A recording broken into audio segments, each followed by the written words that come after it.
Welcome. It's so nice to see all of you and see many friendly faces in the audience. So by way of introduction, I'm an endocrinologist. I focus on bone health and female reproductive health in the clinic. And we take care of all sorts of things, but one of them is fractures that have occurred, especially from low trauma, and also trying to help folks prevent getting fractures. So it's really my pleasure to be here talking about prevention because turns out it's one of the reasons I went into endocrinology was seeing the burden of fractures like hip fractures and spine fractures in my own family and among family friends, and seeing just how tough it is to recover if you can even recover from it. And so that's why I went into endocrinology, went into bone health, and so I'm happy to share a lot of this with you.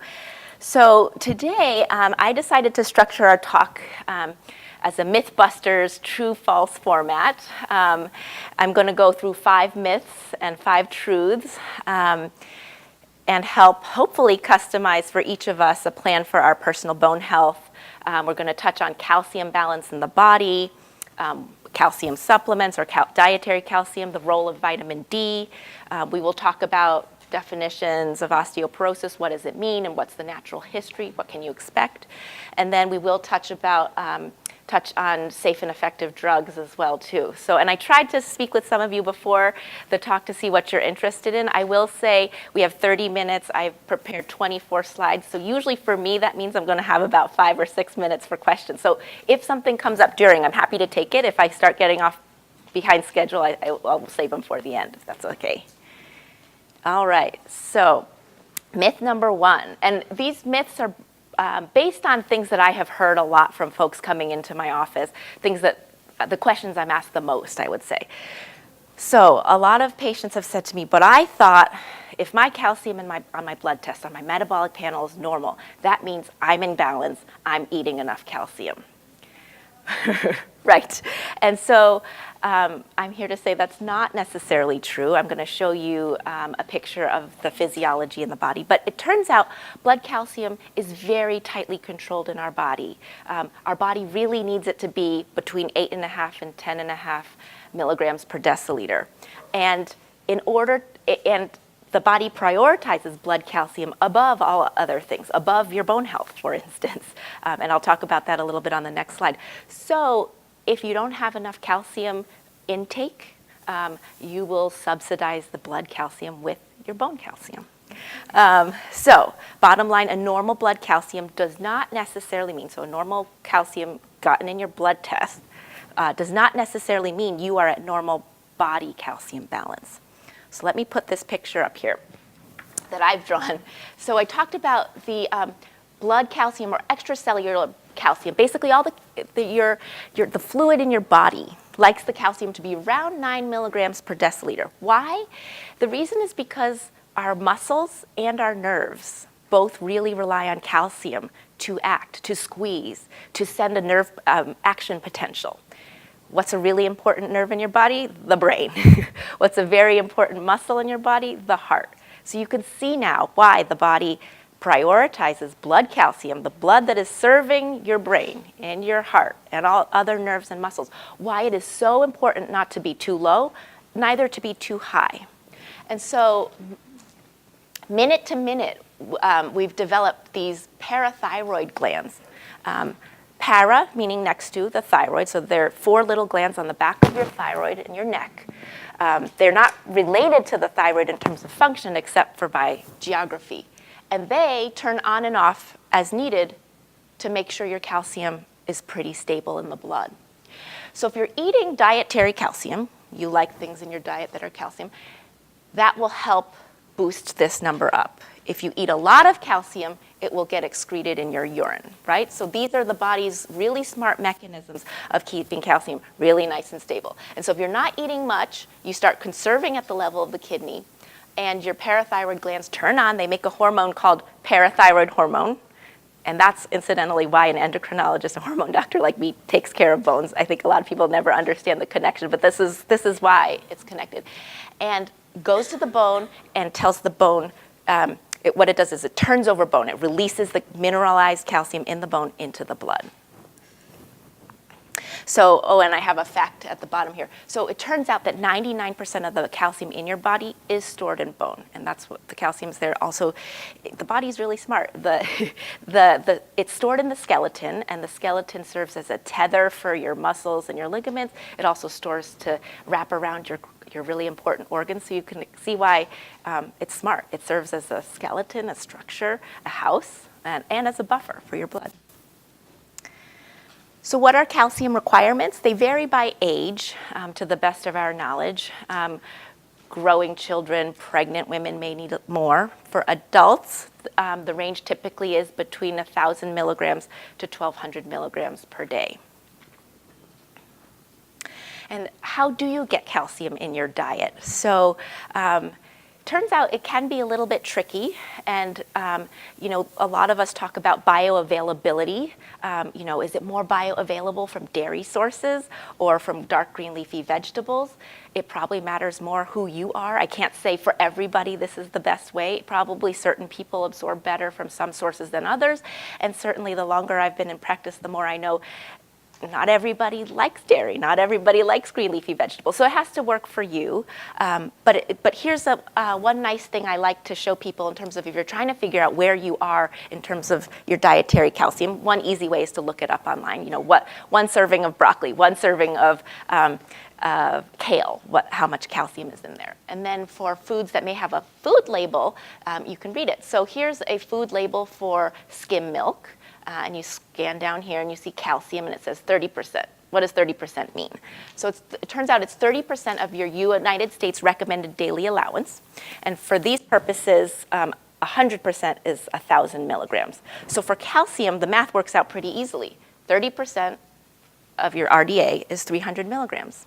That's about a third of what an adult would need. So if you drank an 8-ounce glass of milk, you get that many calories and this much calcium. That's the way the math worked out. All right, so moving on to myth number 2. Experts agree calcium tablet supplements increase the risk of heart disease. So the thinking behind this is, well, when folks get heart attacks, it's a calcium plaque. So if you're taking calcium tablets, doesn't that make a plaque in my heart? And shouldn't I just not do that? But the truth is, experts in the field do not agree. It's been an exercise in interesting medical associations, but I would not necessarily say that they are that calcium supplement tablets are causative in making somebody's heart disease worse or even bringing it on. So I would say here the link with heart disease remains debated and is controversial, and the majority of the evidence suggests that there is not a link. It does seem to be a link with, though, is that high doses of calcium tablets versus dietary calcium, so taking it as a pill, may be associated with kidney stones, particularly among postmenopausal women. This is where it was demonstrated. So some calcium is good, but maybe you don't want to overdo it on the supplements for that fact. So we're going to dig in a little bit deeper here. Yeah, question.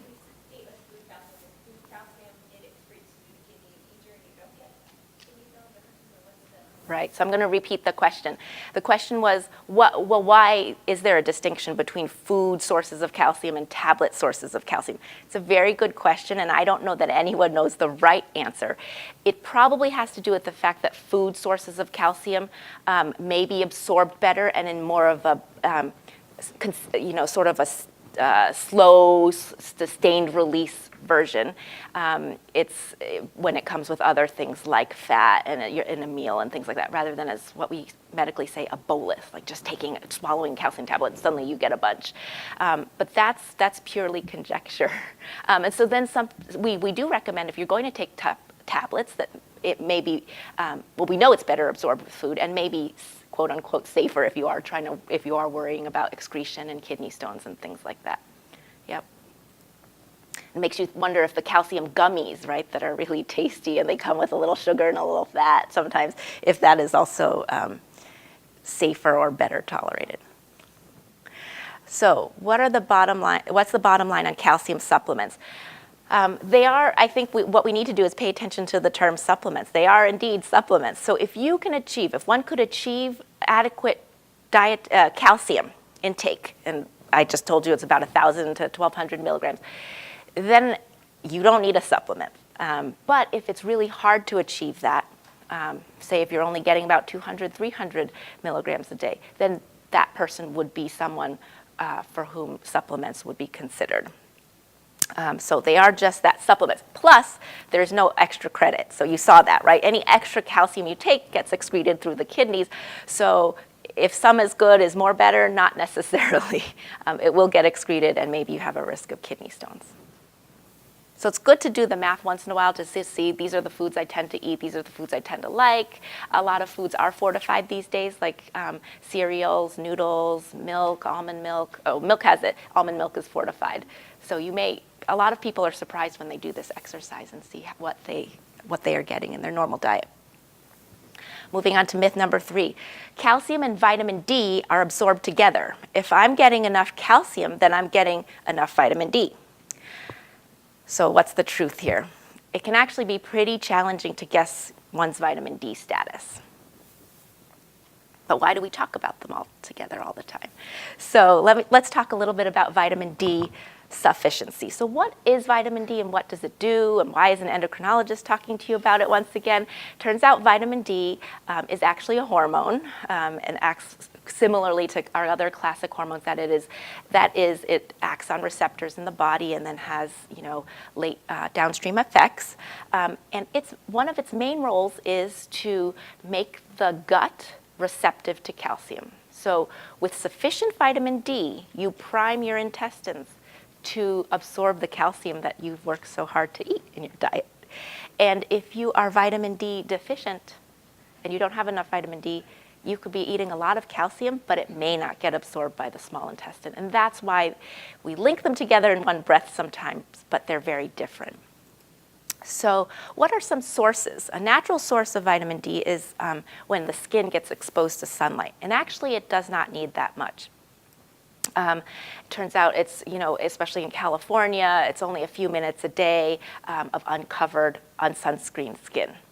But not all skin does it. So depending on pigment and elasticity of the skin, some may do it more or less efficiently.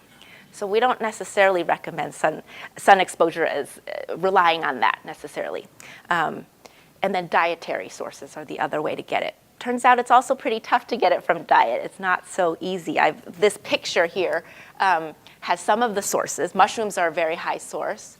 Eggs are a source, but it's the yolk, and many people who pay attention to yolk intake may not eat the yolk, maybe only the white, some meats and cheeses. And salmon, particularly the part near the bone. And then another source would be supplements. And these are the two main types of supplements that you'll see, D2 and D3, and I have their scientific names here, cholecalciferol and ergocalciferol. D3 is more available. It's also what our bodies make, D3, so this is a very good choice. D2 is plant-based and historically had been the only prescription kind we had available, so that's why you may see that around. They're mostly interchangeable, although I would say some of us who see this a lot think D3 is a little bit stronger unit for unit. But either way, they both work. So how do you measure and how do you know if your vitamin D is sufficient or not? How many of you have had a vitamin D test before? Okay, so it's gotten a lot of it's become very popular in recent years, and we're trying to figure out in equilibrium, are we testing too much or too little? But yes, it's a blood test that you can do, fed or fasted, doesn't matter, and the result is reported here, like in nanograms per milliliter, and generally we say a level over 20 is sufficient, represents sufficiency. If you're really going for gold, or you know that osteoporosis runs in your family, or you're worried about your bone health, then you may want to just have a buffer and be above 30. Again, there is such a thing as vitamin D toxicity, so you don't want to overdo it either. But this is generally 30 to 40 is probably a good range if you're very concerned about bone health and making sure you absorb everything well. And individual supplement requirements do vary. So whereas I told you most people need this much amount of calcium, 1,000 milligrams, to maintain body stores and equilibrium, with vitamin D, we see a much greater variety. So it turns out most people will require between either no supplements or up to about 4,000 units. And 4,000 units has been shown in a few studies to be very safe for the general population. I would say most guidelines out there, most professional societies recommend, if you don't really know where you're starting from, that this is a very safe and reasonable place to be. And that's generally what's in a multivitamin if you're taking a multivitamin. Oftentimes milk has it, almond milk is supplemented. Okay, myth number 4. We're doing pretty well on time. So good nutrition and plenty of weight-bearing exercise can prevent age-related bone fragility. So this breaks my heart, but this is a very common thing when I get new patients into the practice. And they said, but I did everything right. I ate right, I exercised right. I am the best citizen. And how come I have osteoporosis? How come I have low bone density? What a punishment. And the truth is, great lifestyle is wonderful, but Mother Nature tends to oftentimes hold the trump card. So I have here the sign, the fountain of youth, next exit. So although, here's to put it into context about skeletal integrity and bone fragility. So although the rate of hip fractures has declined among U.S. Caucasians since 1995, still today in 2018, we continue to see age-related bone fragility. And there is much more to aging bone than nutrition and exercise. Again, a lot of the hormones play a role. So I talked to you about parathyroid hormone. Estrogen is another hormone that's very active at the level of the bone, growth hormone. And these hormones, as the name would imply, do change with each passing decade. So there is something beyond just pouring in the calcium and the vitamin D and weight bearing that does something to our bones. We're going to talk about, yeah. What about myth or truth? Milk causes osteoporosis, because there's a big movement in the preventive medicine physicians, bless you, to drink almond milk because regular milk leaches calcium from the bones. Can you please elaborate on that? Yeah, so that's been, so the question is about, is milk really good or bad for the bones? And alluding to that there have been some studies that perhaps some of the things that come with milk are not as healthy as you would think. Is this all just the dairy industry promoting it? And that is a tough question, because certainly I've read studies on both sides. Studies do seem to suggest that dairy calcium is absorbed pretty well for a majority of people who've been studied, unless you have specific reasons not to take it. And there are plenty of people who can't tolerate dairy or do better without it. As to the other things that are in it, yeah, maybe some people may be sensitive. Whether it leaches, I think that might be a strong word, right? But there have been as many studies as have looked at perhaps milk is not as healthy as you think, not only for bones, but maybe for cardiovascular and other things. There have also been many studies that do show that, for instance, children who consume milk do really well cardiovascularly, weight-wise, and with nutrition and bones. So that's a tough one. And then you asked about almond milk. Would almond milk be a better alternative? Almonds naturally do have some calcium. But the almond milk that we traditionally see in the supermarket is supplemented with calcium to bring it up to the same 300 milligrams per 8-ounce glass, because naturally it wouldn't have as much as cow's milk. And even some cow's milk, like the Lactaid, they supplement up to 500 milligrams per glass. So, but then almond milk may have some preservatives that some people, don't tolerate, carrageenan, these things. And it maybe depends on what you buy and things like that. So here's where I say, maybe find what fits for you. What does your stomach like? What do you like? What is your stomach like? What does your body seem to like? How do you feel on these things, right? And if you can not put all your eggs in one basket and take a variety, that's always good. And then this brings up a good question. Some people will say, well, okay, so I'm working on my diet. How do I know? How do I know it's going into the bones? I don't want to wait till my next bone density scan, or I don't want to wait till I fracture. We don't have a perfect way. And some of the studies that have been done, you know, you ask me, how do you know it? I need 1,000 milligrams, have been taking healthy volunteers, postmenopausal healthy volunteers into the research setting, giving them radio-labeled calcium and then watching where it goes through their body. And that's not something we would want to necessarily put ourselves through outside of a research protocol. So one way that we do it sometimes in the clinic, it's also not super easy, is to collect a urine calcium. It's not that fun, but literally you go home with a big 2-liter jug or 4-liter jug, and you collect all the urine that you make for 24 hours, a whole day. And then we take an aliquot and check out the concentration and figure out how much calcium you excreted for the whole day.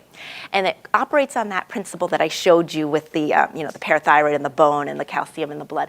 If you're dumping a lot, if you're spilling, urinating a lot of calcium in your urine, could mean 2 things.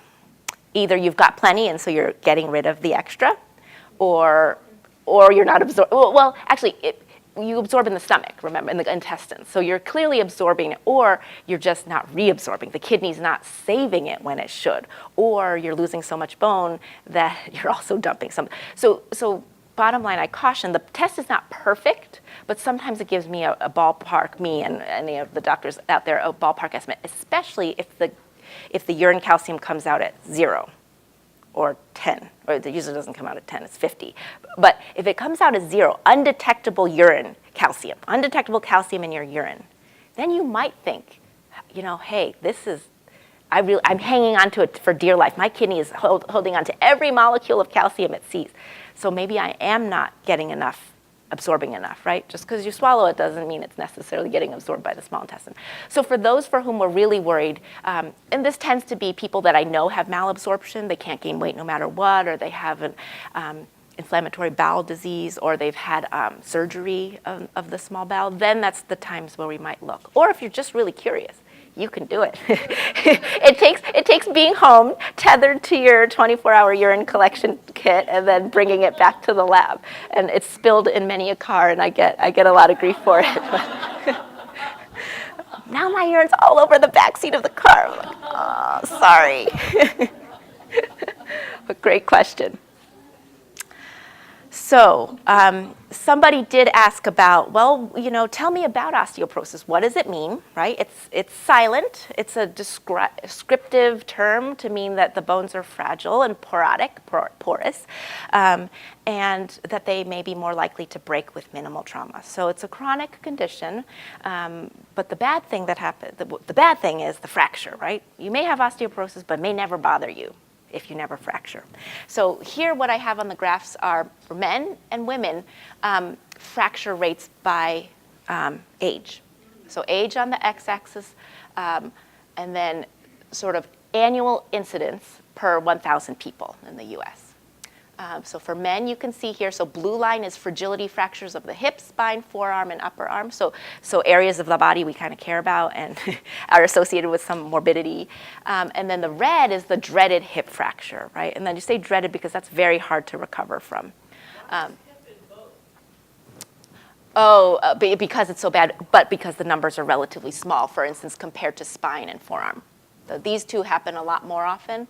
And then hips, both it happens later in life, meaning the 70s and 80s is when that tails up. So yeah, so here for men, you see they do it pretty much, they're low until about the 70s. They both take a sharp upward turn. For women now you see, it's a little less fair for us. Average age of menopause, 51 right now in America, right? So this goes up pretty quickly. And we oftentimes say the first one's the forearm in the 50s and 60s, spine later in the 60s, 70s. The total is much higher. Yes, the total is much higher. And it could be geometry, for instance. We have smaller bones, so they, take less trauma to break. But, men do suffer from the same thing. Maybe years later. And for them, they don't pay attention as much to it. So we're at an advantage as women that at least we pay attention and talk about it and try to do something about it now. So this is what happens with aging. Oh, and here I have this picture of, this is relatively healthy bone. So it looks like a sponge, right? But you can see the plates and rods in here are pretty thick. And so when that bounces off the ground, it's okay. It usually comes up unbroken. But this is, age-related bone loss. You can see a lot of the missing pieces. The plates and rods are now missing. So if that hits the ground, that's more likely to shatter, right? And that's just naturally what happens, even with a good lifestyle. Okay. So vertebral fractures. So these, I have 3 slides here just to put in our mind what happens with aging. So this says vertebral fracture, fracture begets fracture in a cascade. You have the upright, nice posture, as tall as you're going to be, and then these are representing spine fractures over time. So once the first fracture happens, the subsequent ones can be surprisingly rapid. The lifetime risk of fracture in women is 1 in 3 over the age of 50 is expected to have a fragility osteoporotic fracture over the remaining course of her lifetime. And of those who have fractured, 50% are likely to fracture again. So those are pretty grim, right? So we talked about age-related bone fragility. I have 5 minutes, so I'm going to move on to the next to the final myth, which is about drugs. But before we go there, so as I mentioned before, the bone, we do have something called turnover, and that's happening all the time, no matter what your age. And pretty much it takes about 10 years for all the old, for a bone that was laid down in place to get remodeled. So your skeleton's always going, and it takes 10 years to replace the full skeleton. So there's always a build-up process and a taking away old bones. That's what these images here talk about. Okay, so that's a good segue into drugs. So this is another thing I hear a lot. Well, but the newspaper says that the drugs that are out there do more harm than good, so I'm not taking those. And the truth from my point of view, of course, I prescribe these drugs in the appropriate patients, are that there are some safe and effective drugs, and they are most effective in conjunction with, of course, good nutrition and exercise. So here is a schematic of how they work. So I said bone is building up and breaking down. We have some that preserve bone, so slow down the excess loss that happens with aging for whatever reason. We don't know why, but the cells that take away bone are way more active with aging than the cells that build up bone. And I'm happy to say now in 2018 we actually have 2 things that build up bone, and that's a new thing as of last year. So these are the 4 classes: bisphosphonates, denosumab, trade name Prolia, selective estrogen receptor modulators, SERMs, trade name Avista, and estrogen therapy is considered something that could help with bone health. I'm going to focus mostly on these ones because these are the most used ones. Oops, this is a... No, no. So yeah, that's a very good question, and I don't have that slide in here. And it depends on what you mean by efficacy, but the ones that are best at reducing fractures in the clinical trials tend to be these ones here. The Prolia and the Yep. Okay. Yep. But it probably matters when you start it and what your issue is. Nothing has been put head-to-head necessarily. So these are in their own trials. And then, of course, building bone is very attractive. So this is also something we oftentimes use for our most severe patients. All right, so this is a slide everyone oftentimes likes, and I like it too. This shows all the names of the drugs on the market in the US by generic and trade name. And then at the top I have here whether they've been shown in clinical trials to reduce vertebral fractures, which is a very numerous one and easy to detect on x-rays. So that's typically the endpoint for clinical trials. Non-vertebral, meaning anything not in the spine, hip, wrist, steroid treated, because steroid treated patients are oftentimes at higher risk, and then in men. So just as you were saying, are they all the same in terms of efficacy? These are the bisphosphonates. They've been around a long time. They tend to get the most check marks, right, except this one. But there may be other reasons to take other ones, and those are, that's a good conversation to have your doc. Why would I take one versus the other? Oftentimes people who are going to take these medications may be on a few different ones over their course of therapy. What is the red? Those are all the bisphosphonates, which we're going to talk. Oh, so yes. This is Omeda. It's another name for it. And oops, I spelled this wrong with the 2 L's. Okay, so let me just quickly go over the oral bisphosphonates that I told you about. You've probably heard of these, Fosamax, Actonel, Boniva.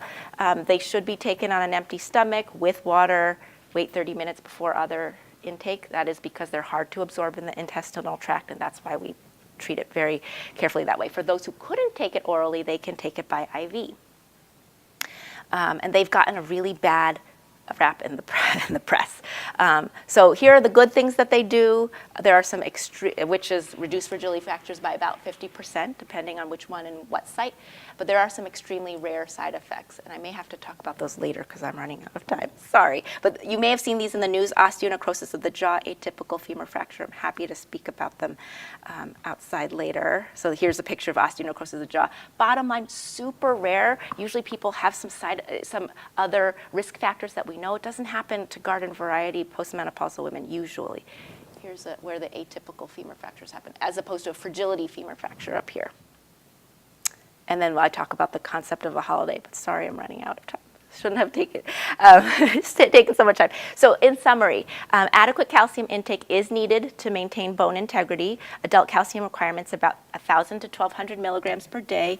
Diet is preferred to supplements, but supplements can help you achieve your target. Vitamin D, its main job is to promote gut absorption of calcium in this setting. Bone does become more fragile with aging, no matter how good you are about all your lifestyle things. And I believe safe and effective drugs are available when needed. So thank you for your attention. Thank you for your good questions.